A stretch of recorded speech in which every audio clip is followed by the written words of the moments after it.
Están escuchando Lion Man. Es la historia de un chamán, el primero de la humanidad. Su figura, mitad hombre y león de las cavernas, se encontró hace mucho tiempo. Es la primera escultura humanoide de la historia. Además, en esa cueva alemana se encontraron artilugios para generar música. Y es que la música y la danza debieron ser la forma de conectar con el más allá desde siempre, con xilófonos, piedra y cánticos. En este caso, están escuchando una pieza en 4 actos que ha compuesto y elaborado Iker Jiménez, el maestro de la comunicación, ahora mismo en nuestro país. Buenas noches, Iker. Buenas noches, Alfón, ¿cómo estás? Muy bien, muchas gracias por estar con nosotros aquí en esta tarde tan llena, ¿no?, de magia, en cierta forma. ¿Me escucháis bien? Te escuchamos bien, sí. Pues una conexión bonita, ¿no?, entre el estudio de radio y el estudio Alma, que sabes que es donde estoy preparando ya y ultimando un programa que también nos une, ¿no?, que es Milenio Live. Claro que sí, porque esta noche tienen que ponerse en el videoblog de Iker Jiménez, en el canal de YouTube, y estar pendientes porque Milenio Live a las 12 de la noche 0000 nos traerá pues diferentes temas. ¿Qué podemos avanzar algo, Iker, de esta noche? Bueno, tú sabes que me gusta siempre jugar con la sorpresa. Sí diré, querido Alfón, que esta noche, una vez más, como un experimento más, que es de lo que se trata en la comunicación, creo que vamos a hacer algo que nunca se ha hecho. Y qué curioso, amigo mío, que tiene que ver con las cuevas. Y yo no sabía, desde luego, que ibas a empezar con esa descripción tan prodigiosa de una de las figuras más enigmáticas, ¿no?, y más antiguas de la humanidad. Madre mía, las coincidencias, que lo veníamos hablando a lo largo del programa. Bueno, Iker Jiménez, no hace falta la presentación. Es uno de los rostros más conocidos de la televisión. Antena de Oro, galardón al mejor periodista, la Trufa de Oro 2007... por sus trabajos llevando el nombre de Vitoria a lo largo de su trayectoria. Iker, de todos los reconocimientos, ¿con cuál te quedas? Bueno, pues sobre todo con el público, ¿no? El público es muy importante.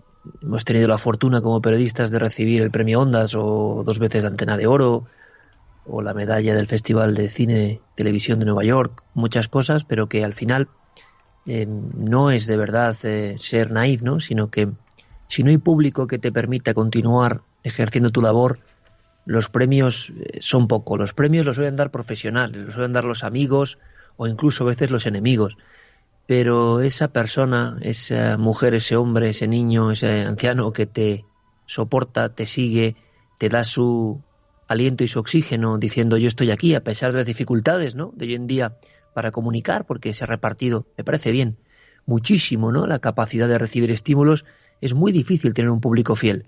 Y ese público fiel, Alfón, es el gran premio por encima de cualquier estatuilla, que puede estar muy bien, vale para el ego personal que todos tenemos, pero de verdad, que el público que me ha dado su luz verde es el mayor premio que alguien puede tener, o por lo menos yo lo siento así, ¿no? Totalmente. Ayer estábamos en el evento de los viajes de la nave del misterio, de Pangea, que también pues hay que hacerlo público de alguna forma para que la gente sepa que puede compartir esas rutas del misterio con el equipo de Cuarto Milenio.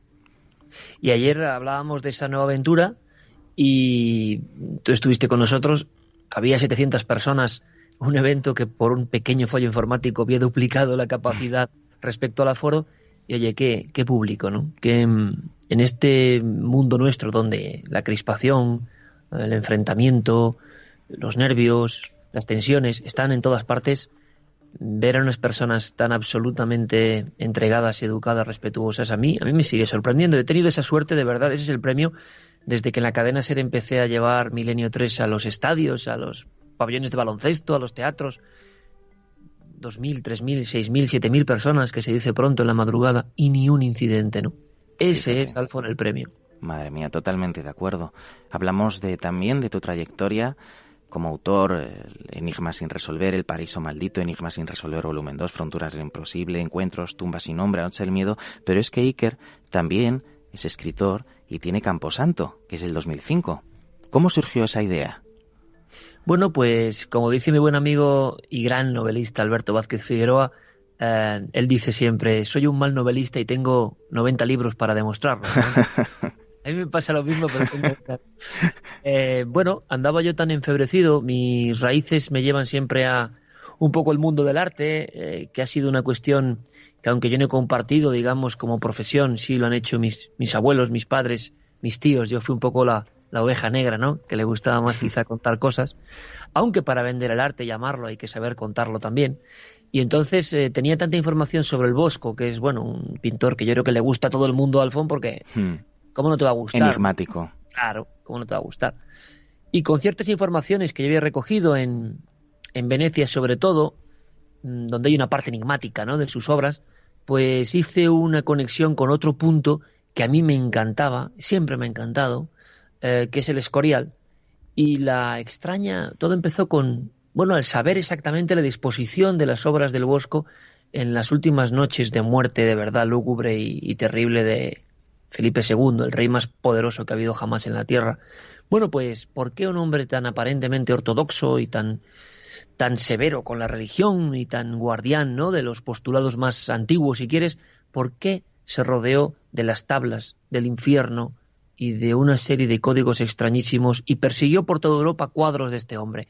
Y así empezó la historia, una historia como siempre, pues que en el fondo es periodística más que novelística, porque un periodista como yo es muy difícil que se vaya solo a la ficción, ¿no? Siempre está en el fondo recreando una investigación que es auténtica.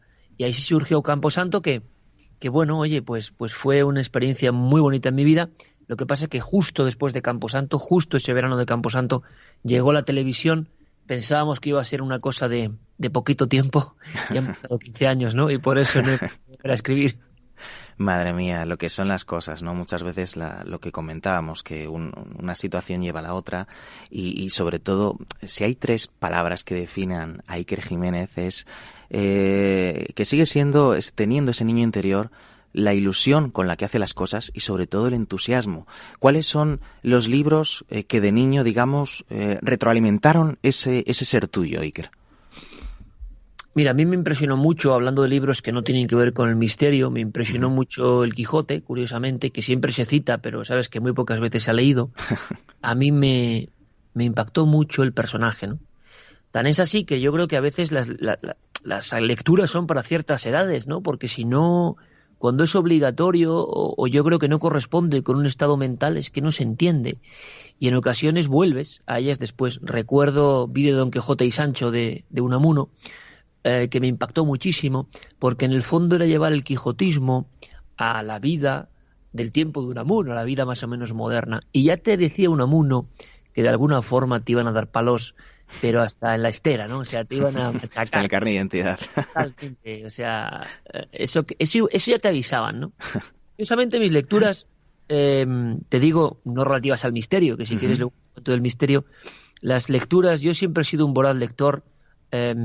Esa famosa frase, ¿no?, que dice que uno vive muchas vidas y lee, ¿no?, y vive solo una si no ha leído. Y yo me encantaba la aventura, me encantaba muchísimo, Alfón, curiosamente Castilla, que es una... Anda. Sí, tengo una colección de unos 1000 libros de viajeros solo por Castilla. Qué bueno. En casa. Sí. Qué bueno. Sí, desde Ramón Carnicer, ¿no? Y sí.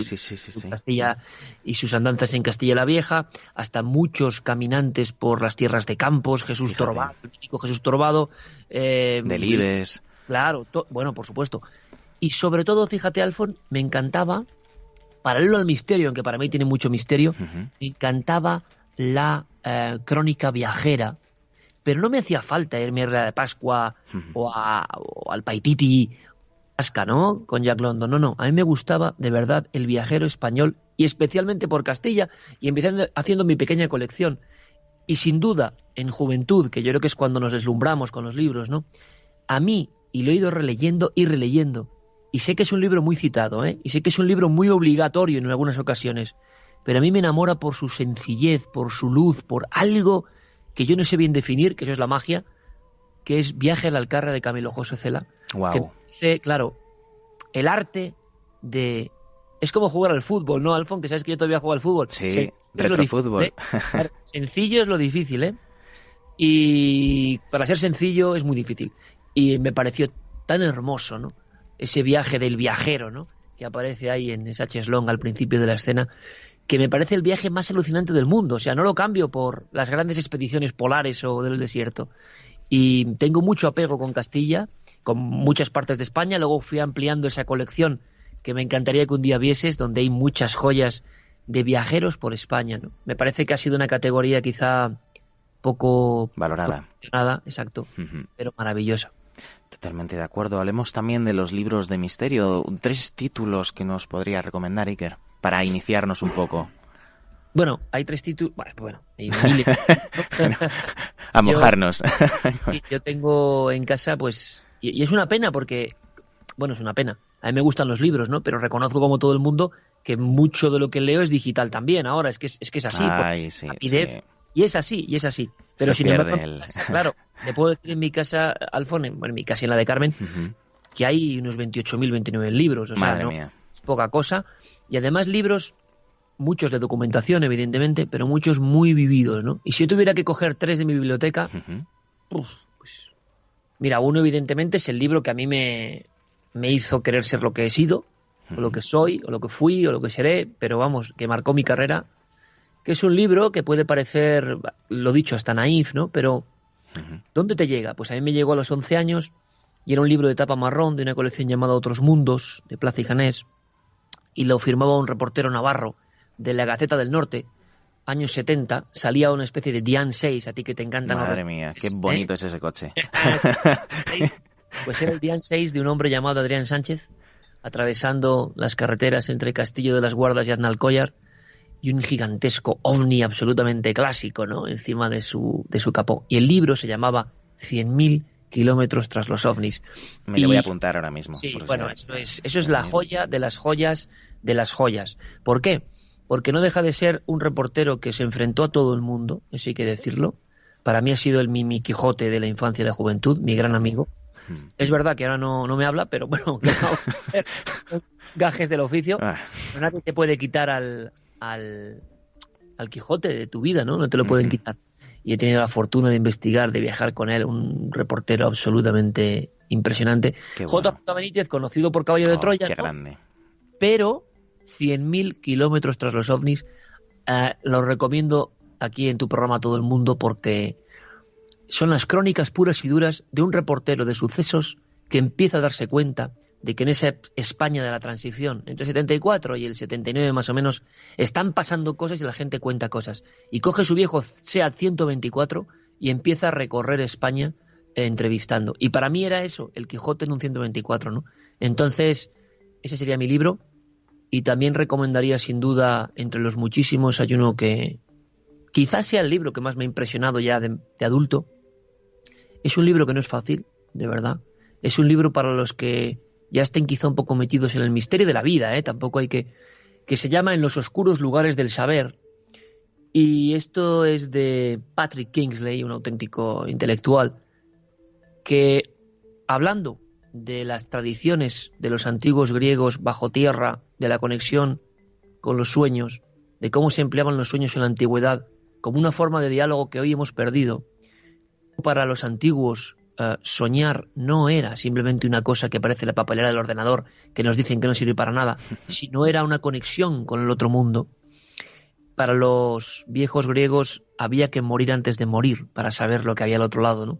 Y la historia de En los oscuros lugares del saber te pone la carne de gallina. Y por quedarme con un tercer libro de estos que te marcan la vida, ¿no?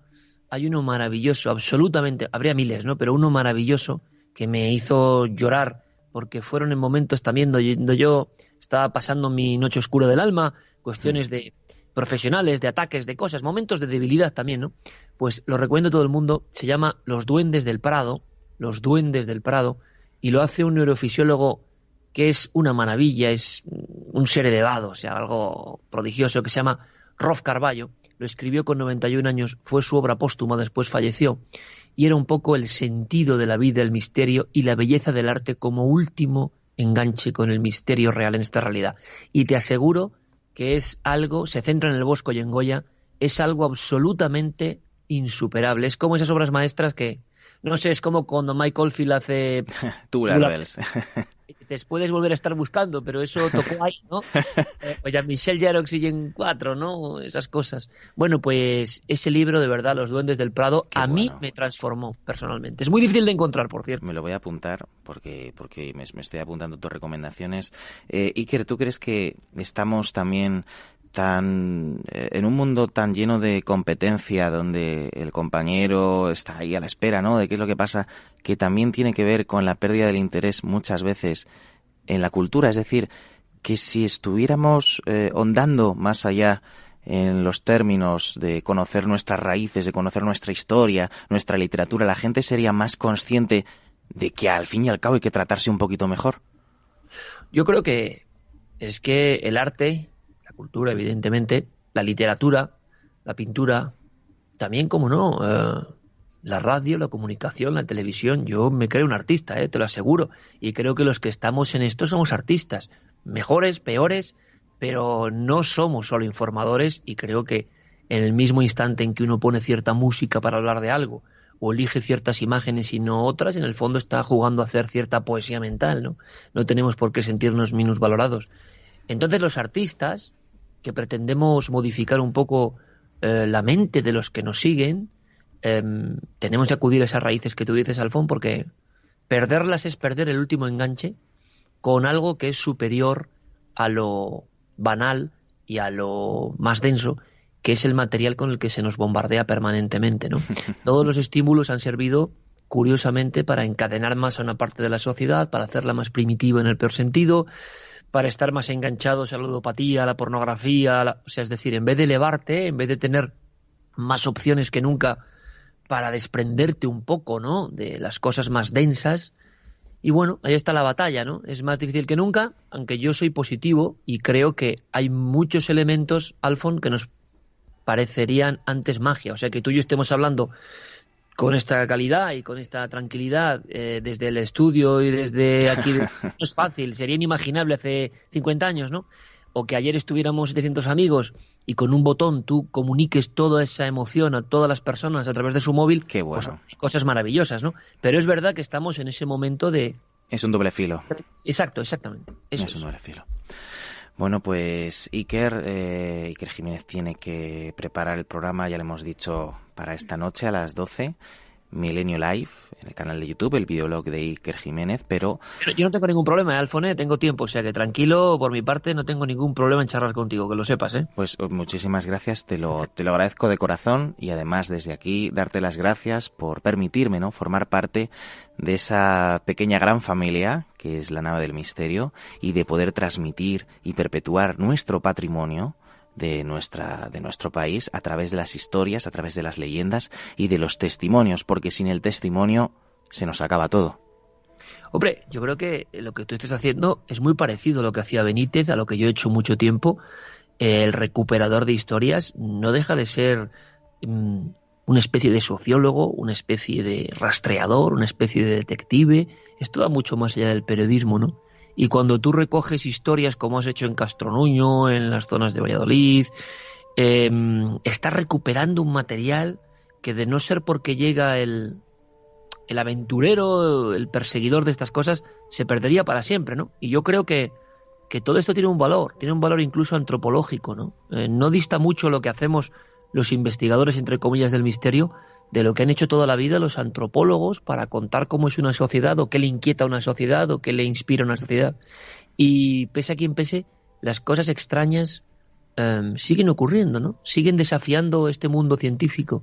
A pesar de lo que diga quien quiera decirlo, siguen pasando cosas en las noches y en los días de muchos sitios.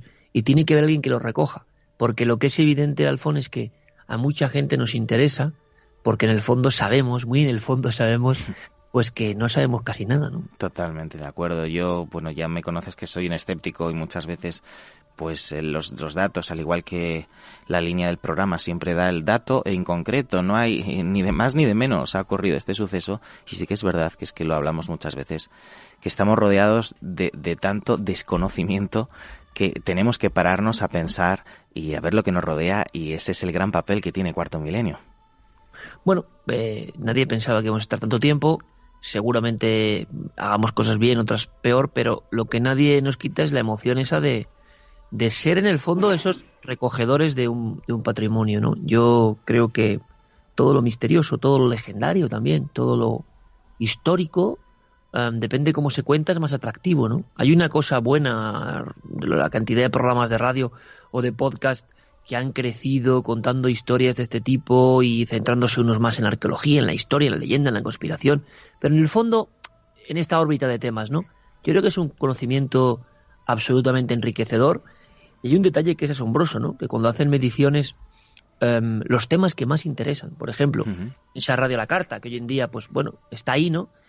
Pues son de estos temas, es que siempre son de estos temas. Entonces tú dices, aquí pasa algo, aquí el público puede decir lo que quiera o alguien nos puede mirar por encima del hombro, pero el interés es esencial. Y no me extraña, porque además cada día, Alfon, hay cosas nuevas que no te puedes imaginar. Yo he cambiado mucho la forma también de ver esta óptica, ¿no? Yo no soy un programa solo de ovnis o de misterios, como todo el mundo sabe o algunos saben. Hoy mismo tenemos... Luego te cuento una parte nada más. En el Life quiero hablar con el doctor Manuel Martín Loeches, que ni más ni menos es el director de Neurociencia Cognitiva de la Complutense, es decir, esos científicos absolutamente cum laude en lo suyo, pero que saben que el misterio existe, que quiero que me cuente algunos aspectos Qué bueno. de este experimento increíble que ha ocurrido resucitando, entre comillas, una serie de cerebros, resucitando, recomponiendo las células interiores del cerebro. Fíjate. Horas después, ¿no? Madre horas mía. Después. Es decir, están Alfon, cambiando los parámetros de la muerte, ¿no? Recuperando cerebros de la muerte. Y yo creo que eso te lo tiene que contar un científico, ¿no? Así que yo creo que, ¿cómo no te van a apasionar el público estos temas, ¿no? Desde luego, pues ya nos has puesto los dientes largos, así que supongo que todos los oyentes estarán en su sitio, porque desde que ha empezado a hablar Iker Jiménez, aquí se ha creado una atmósfera de calma y de oye, ¿qué está contando y cómo lo... Qué bien. Es fascinante, ¿verdad? Que estamos aquí todos con la boca en plan de, ahí va. Así que... Bueno, también puedes contar muchas historias, ¿eh? No solo yo. Al final te entusiasmo un poco y al final, Alfon, lo que mucha gente me preguntaba ayer, tuviste que ayer había Sí, fue un evento precioso. Y dices, si no hay ninguna clave, es amar lo que haces, no hay ningún otro truco, ¿no? Ni hay ningún otro papel, ni ninguna otra interpretación. Si tú amas lo que haces, no te queda otra que transmitirlo, ¿no? Y eso al final son unos códigos que no sabemos muy bien qué son, pero que yo creo que llegan al público, ¿no? Totalmente. Bueno, pues nada, darte las gracias otra vez de nuevo por haber entrado en radio nuestro programa, darle un abrazo a Carmen, otro a la pequeña Alma, y que tengáis, pues bueno, vamos a ver qué nos cuenta Emilio Like, porque yo, queridos oyentes, estaré enganchado ahí a las 12 de la noche en YouTube, videoblog de Iker Jiménez. Muchísimas gracias, Iker, y nosotros nos vamos un segundito a publicidad, pero en nada, estamos de vuelta.